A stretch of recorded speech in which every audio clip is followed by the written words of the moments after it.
قال الله عز وجل: إذ قال يوسف لأبيه يا أبت إني رأيت 11 كوكبا والشمس والقمر رأيتهم لي ساجدين. محترم سامعین اور سامعات، اللہ تبارک و تعالی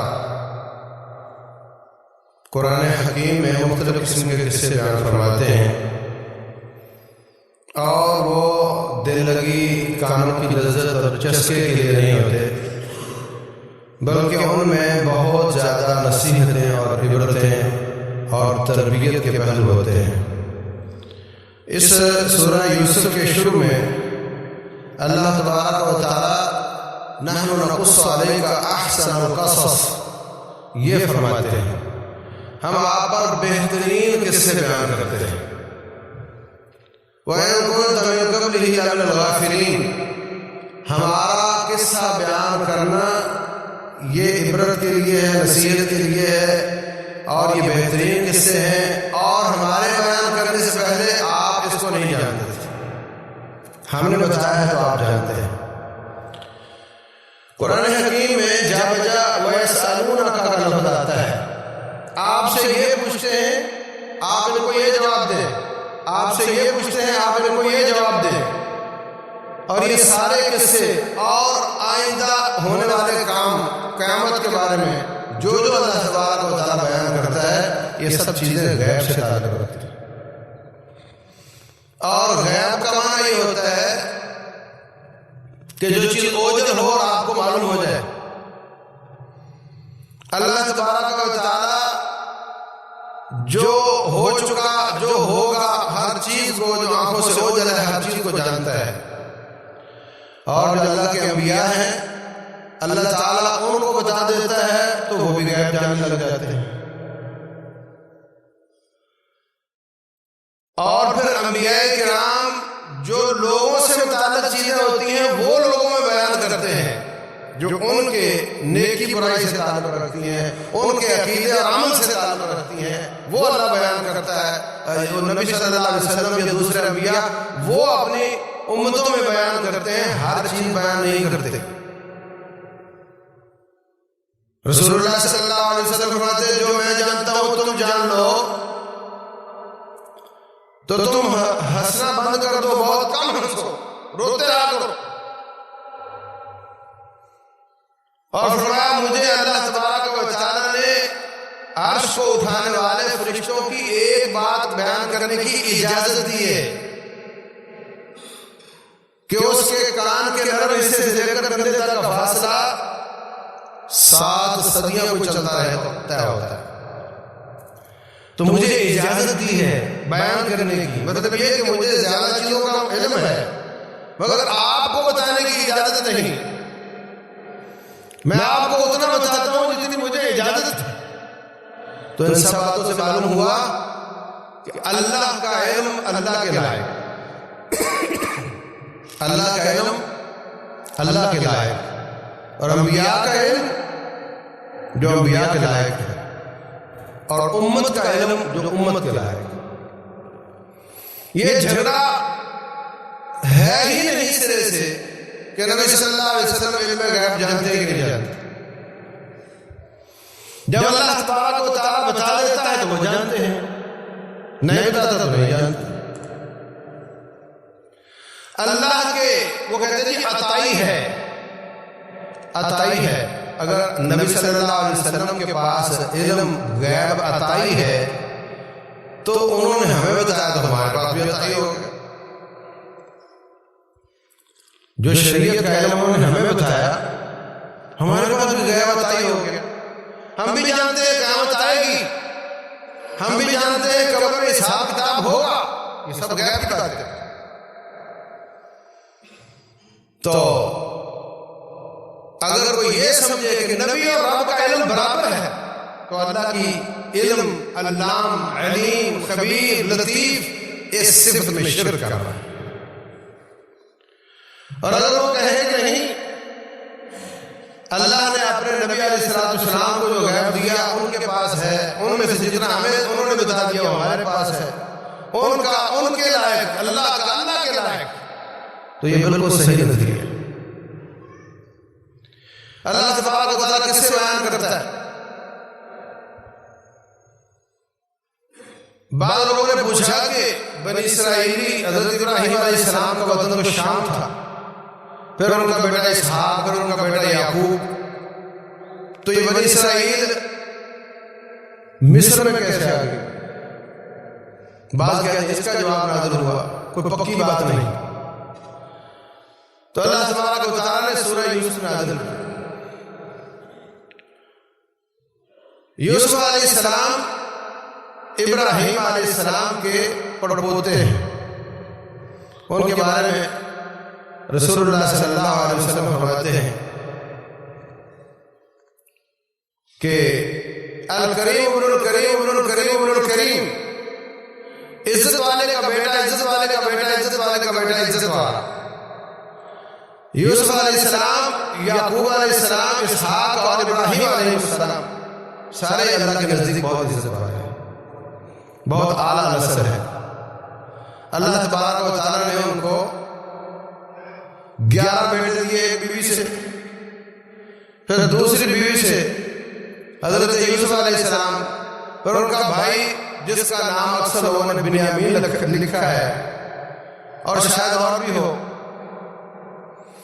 اب یہ جوان ہو چکے ہیں، بیٹوں پوتوں والے ہو چکے ہیں، اور یہ چھوٹے بچے ہیں۔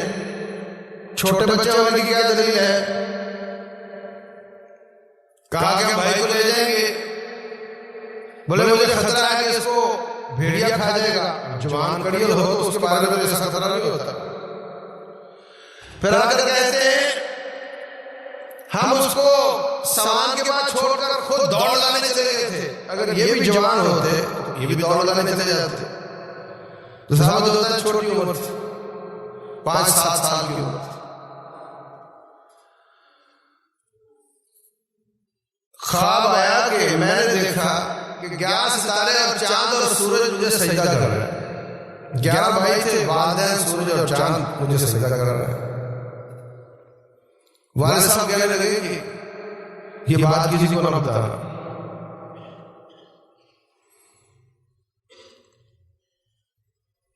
کیونکہ شیطان بندے کا بہت بڑا دشمن ہے۔ یہ نہیں کہا تیرے بھائی تیرے دشمن ہے، کہا شیطان بندے کا دشمن ہے۔ اور جب یوسف علیہ السلام سارا قصہ کلوز ہوتا ہے، بھائی آ جاتے ہیں، بات کھل جاتی ہے کہ یہ میرا بھائی ہے، تو کہا من بعد ان نزغ الشیطان بینی و بین اخوتی، میرے اور میرے بھائیوں کے بیچ نے شیطان نے ہی سارا فتور اور فتنہ ڈالا ہوا تھا۔ باپ بھی کہتے ہیں کہ شیطان بڑا دشمن ہے، بیٹا بھی یہ کہتا ہے کہ سارا کیا دھرا شیطان کا ہے۔ تو یعقوب علیہ السلام کہتے ہیں بیٹے یہ خواب کسی کو مت بتانا، شیطان بڑا دشمن ہے۔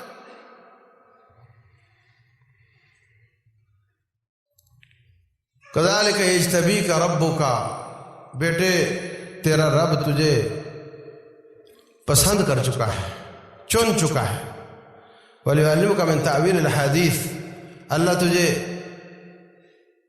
خوابوں کی تعبیر بتائے گا، اور اللہ آپ پر اپنی نعمت کو پورا کرے گا جیسے تیرے باپ اور دادا پر کی تھی، یعنی تجھے اللہ نبی بنائے گا۔ یہ خواب کی تعبیر ہے، ساری نہیں بتائی، اشارہ کیا، اس لیے کسی کو مت بتانا۔ ایسے ثابت ہوتا ہے کہ بچوں کے خواب بھی سچے ہو سکتے ہیں۔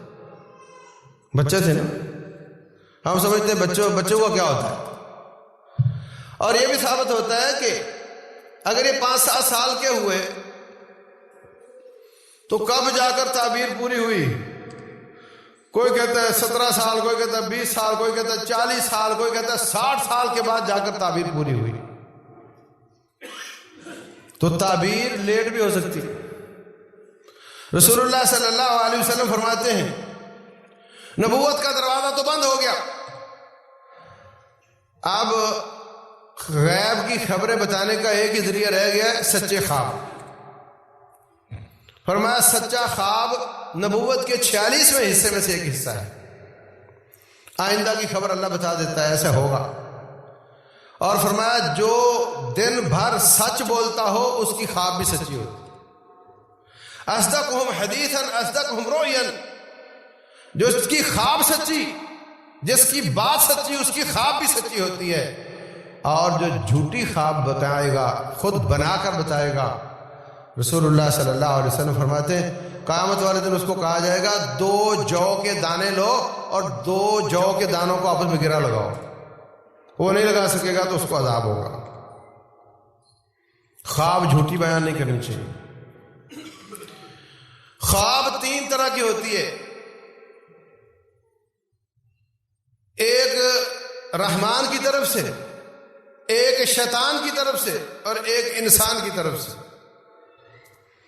رحمان والی بامانہ ہوتی ہے، یا تو اللہ کو بشارت دے رہا ہوتا ہے یا کسی خطرے سے بچا رہا ہوتا ہے ایڈوانس بتا کر.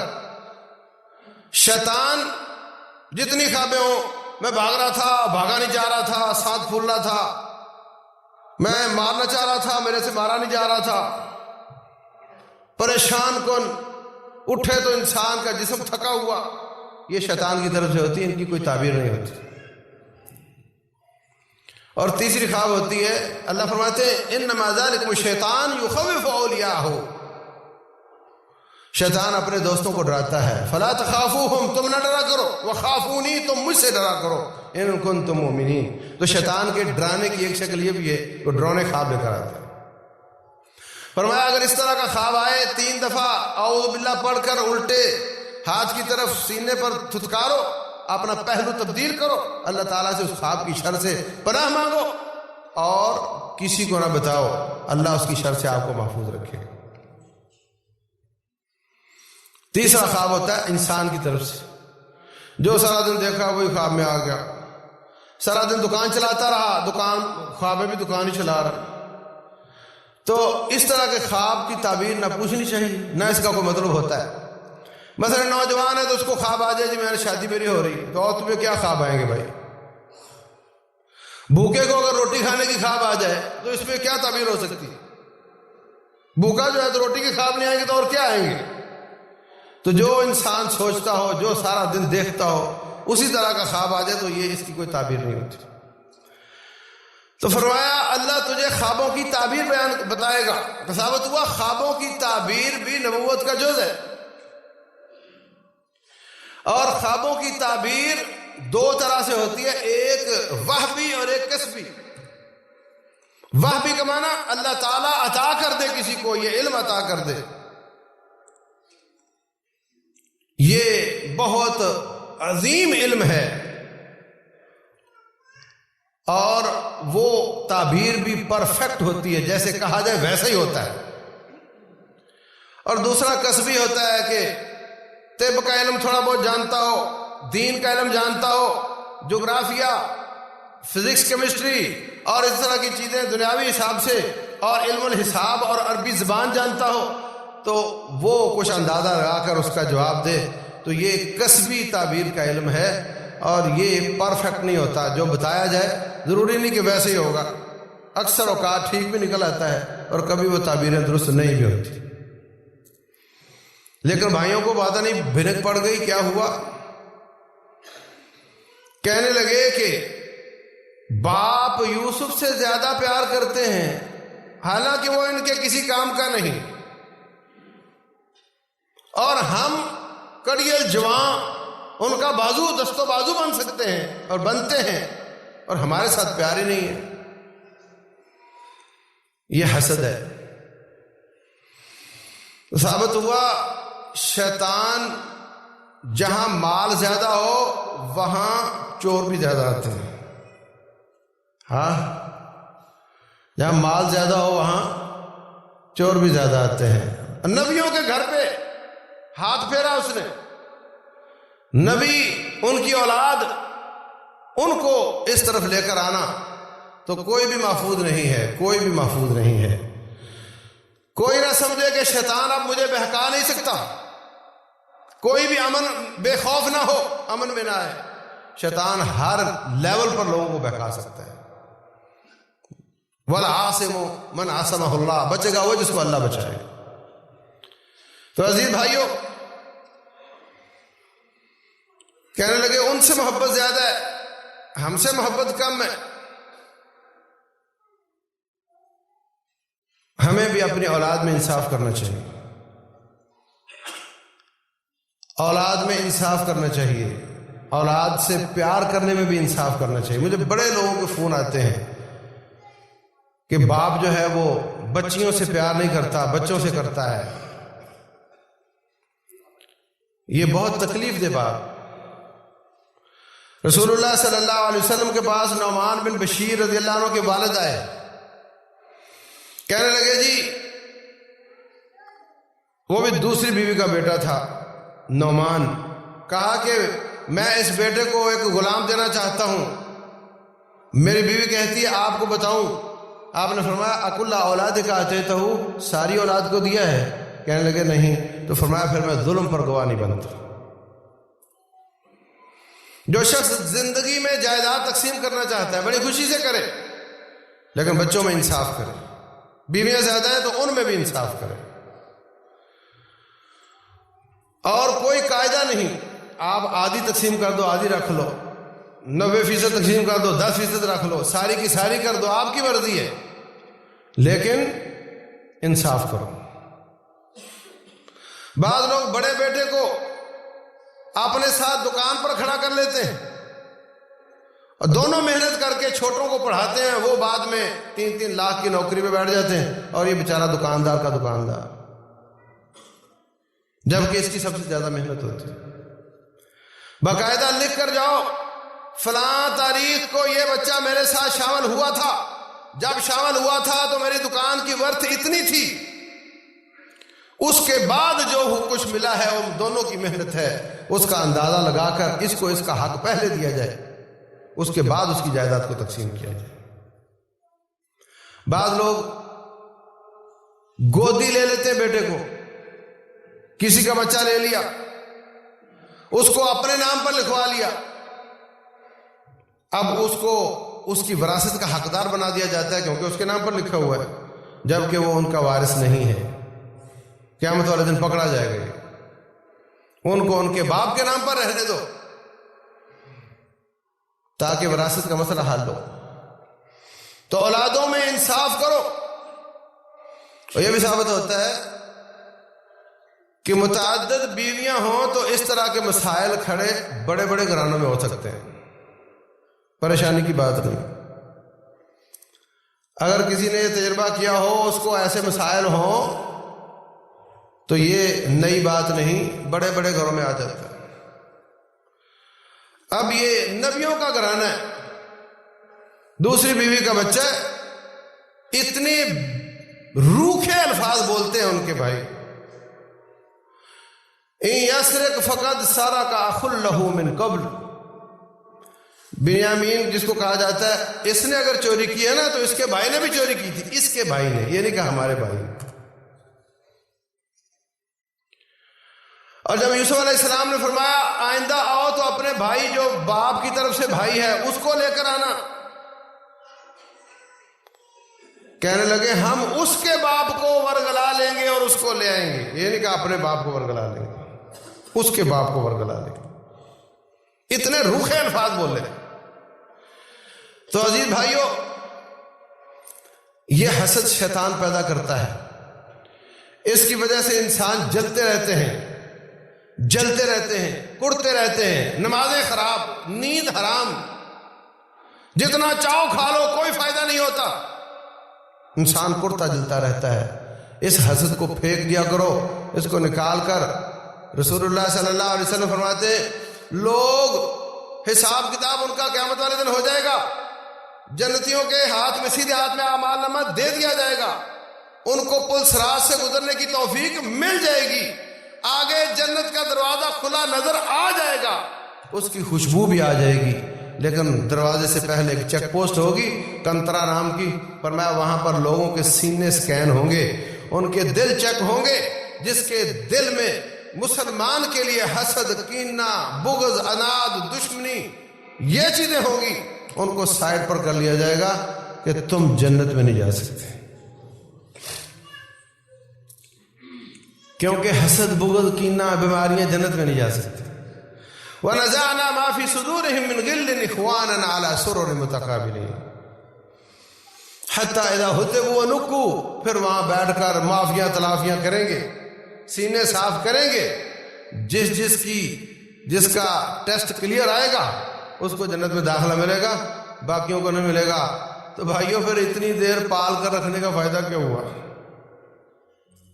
ہاں، پال کر کینہ پروری، حسد دلوں میں، کیا فائدہ ہوا اس کا؟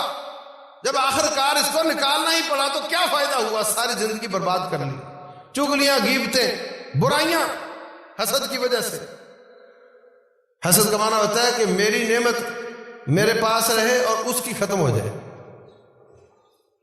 یہ اس کی اچھی کوٹھی کیوں ہے؟ یہ نہیں ہونی چاہیے. اور یہ اتنی بڑی زود اثر بیماری ہے، اللہ معاف کرے. یہی نظر بد اسی کو کہتے ہیں. حسد کی نظر ہوتی، نظر بد اسی کو کہتے ہیں. نظر بد بسا اوقات بغیر حسد کے بھی لگ جاتی ہے، اور اتنی تیز اثر کرتی ہے کہ فرمایا بڑے بڑے خوبصورت اونٹوں کو یہ دیگ میں ڈال دیتے. ایک سیکنڈ میں کوئی بیماری جتنا تیز گولی اثر کرتی ہے، گولی بھی جسم کے کسی اور حصے میں لگے تو انسان بچ جاتا ہے، مخصوص حصوں پہ لگے تو انسان فوراً گرتا ہے، لیکن نظر بد لگے تو فوراً گرتا ہے، اور فوراً اس کا حل نہ کیا جائے تو وہ فوراً بندہ فوت ہو جاتا ہے. رسول اللہ صلی اللہ علیہ وسلم کے پاس کیس آیا. حضرت سہل بن حنیف خوبصورت نوجوان تھا، نہا رہا تھا. ایک آدمی آ کر کہتا ہے ارے اتنا خوبصورت جسم میں نے کبھی دیکھا نہیں. اتنی بات ہوئی فوراً گر گیا، تڑپنے لگ گیا. آپ کو بتایا گیا، فرمایا کسی نے کوئی بات تو نہیں کی؟ کہا فلاں نے کی تھی. فرمایا اس کو ٹب میں کھڑا کر کے نہلاؤ، اس کا گندا پانی جو گرے وہ اس پر ڈالو، مریض پر. ڈالا تو فوراً کھڑا ہو گیا، کوئی بیماری نہیں. فرمایا لما یقتل احدکم صاحبہ، تم اپنے بھائیوں کو قتل کیوں کرتے ہو؟ جب تمہیں کوئی چیز ایسی نظر آئے جو خوبصورت ہو، اچھی ہو، خوبی کی بات ہو تو ماشاء اللہ پڑھا کرو، پھر نظر بد نہیں لگتی. تو میرے عزیز بھائیوں، حسد کہنے لگے اس کے ساتھ محبت بہت زیادہ ہے، ہمارے ساتھ محبت ہی کوئی نہیں. چلو اس کا کوئی حساب لگاتے ہیں، اس کو نظروں سے اوجھل کرتے ہیں. آج جو سلوک دنیا کے ملک پاکستان کے ساتھ کر رہے ہیں وہی سلوک یوسف علیہ السلام کے بھائی ان کے ساتھ کر رہے تھے. ہاں، ایک کہتا ہے یہ نظر نہیں آنا چاہیے، ہندوستان کیا کہتا ہے؟ یہ نقشے پر نظر نہیں آنا چاہیے. چائنا کہتا ہے نہیں نظر تو آنا چاہیے مگر کنٹرول میں رہے، نیچے رہے، نظر تو آنا چاہیے. امریکہ وہ تھوڑا ہلکا ہاتھ رکھتا ہے، یہ تھوڑا سخت ہاتھ رکھتے ہیں. ایسے ہی یوسف علیہ السلام کے بھائی کرتے تھے، اقتلوا یوسفا، قتل کر دو اس کو. دوسرا کہتا ہے لا تقتلوا یوسف، اس کو قتل نہ کرو، اس کو کسی گڑھے میں پھینک دو، تمہیں نظر نہیں آئے گا، تمہارا مسئلہ حل ہو گیا، تم نے مار کر اس کو کیا لینا. یہی کچھ ہو رہا تھا. اللہ اکبر. پھر انہوں نے اسی پر فیصلہ کیا کہ ان کو کسی گڑھے میں پھینک دیتے ہیں، کنویں میں پھینک دیتے ہیں. کنویں میں پھینکا، رب ذوالجلال نے ان کی طرف وحی کی. وحی یہ والی نبوت والی وحی نہیں ہوتی، ہو سکتا ہے نبوت والی بھی ہو، لیکن روٹین میں یہ الہام کے معنی میں ہوتی ہے. اللہ اپنے ایک خبر بتاتا ہے کہ ایک وقت آئے گا آپ ان کو بتاؤ گے کہ تم نے میرے ساتھ ایسے ایسے کیا تھا. اور ایسا وقت آیا. قافلہ آیا، پانی نکالا تو اس میں بچہ نظر آیا، اٹھا کر لے گئے، اس کو بیچ دیا. بکتے بکاتے مصر کے بادشاہ نے خرید لیا. آگے کیا ہوا انشاءاللہ اگلے اسباق میں عرض کروں گا، لیکن میں کہنا یہ چاہتا تھا کہ رب ذوالجلال والاکرام کی سنت ہے کہ جب کمزوروں کو بلند کرنا چاہتا ہے تو ہر قسم کی طاقتیں اس کے پاس ہے، کوئی اس کو روک نہیں سکتا. اور یہ بھی کہ حسد وقتی اثر تو دکھاتا ہے، وقتی اثر تو دکھاتا ہے، اور یہ بھی ثابت ہوا کہ خوبیاں امتحان کا سبب بن جاتی ہیں۔ وہ ان کی خوبصورتی ہی تو تھی جس کی وجہ سے باپ زیادہ پیار کرتا تو ان کو پریشانی ہوئی، اپنوں نے ان پر آزمائشیں ڈالی تو ان کو کنویں میں ڈال دیا۔ وہ خوبصورتی ہی تو تھی جس کی وجہ سے مصر کی عورت نے پریشان کیا اور اس نے جیل میں ڈال دیا۔ تھی خوبی اور وہ بن گئی پریشانی۔ خوبیاں پریشانی بن جاتی ہیں، خوبیاں بس اوقات پریشانی بن جاتی ہیں۔ تو اس لیے رسول اللہ صلی اللہ علیہ وسلم فرماتے ہیں استعینوا علی حوائجکم بالکتمان فإن کل ذی نعمت محسود۔ فرمایا ہر نعمت والے پر حسد کیا جاتا ہے، اس لیے اپنی نعمتوں کی پریزنٹیشن نہ کیا کرو۔ اپنے اوپر جو رب کے انعامات ہیں وہ لوگوں کو دکھایا نہ کرو، اس لیے کہ حسد ہوتا ہے۔ اپنی نعمتوں کو چھپا کے رکھا کرو۔ اور جو آج کل نظر آتا ہے کہ 4 دن جم گیا تو جناب ایسی شرٹ پہنے گا کہ سب دیکھے میں کیسا ہوں، اور ایسی پتلون پہنے گا کہ میری ہڈی بوٹی الگ نظر آوے، یہ بالکل آ بیل مجھے مار والی بات، بے حیائی اور یعنی الگ ہے۔ لیکن یہ رسول اللہ صلی اللہ علیہ وسلم فرماتے ہیں نہا عن لباس الشہرہ، ایسا لباس جو سب میں یونیک نظر آئے اس سے آپ نے منع فرمایا۔ کیا کوئی باپ اپنے بچوں کی خیر خواہی کرے گا جو خیر خواہی رسول اللہ صلی اللہ علیہ وسلم ہماری کر کے گئے؟ اللہ اکبر۔ تو میرے عزیز بھائیوں، ہمیں اپنی نعمتوں سے کو اس طرح نہیں کرنا چاہیے۔ ایک طرف قرآن کی آیت ہے وَأَمَّا بِنِعْمَةِ رَبِّكَ فَحَدِّثْ، اللہ کی نعمتوں کو بیان کرو۔ ایک طرف یہ ہے کہ بیٹے مت بتا کسی کو، تو اس کا مطلب یہ ہے کہ جو شخص اللہ کی نعمتیں ہوں اور پھر ہر وقت مرو مرو کرتا رہے، ہے نا کرتا رہے، بنتا کچھ نہیں، کاروبار بڑا خراب ہے، حالات بڑے خراب ہیں، جی کیا بتائیں آپ کو، یہ نہیں کرنا چاہیے۔ اگر اللہ نے نعمت کی ہے تو اس کا شکر ادا کرو، اللہ کا کہو اللہ کا فضل ہے، الحمدللہ ہم خیر سے ہیں۔ یہ معنی ہے اللہ کی نعمت بیان کرنے کا۔ یہ مطلب نہیں کہ اپنا لیجر لا کر کے اپنے حساب کتاب لوگوں کے سامنے رکھو کہ ہم کتنا کماتے ہیں، یہ مطلب نہیں اس کا۔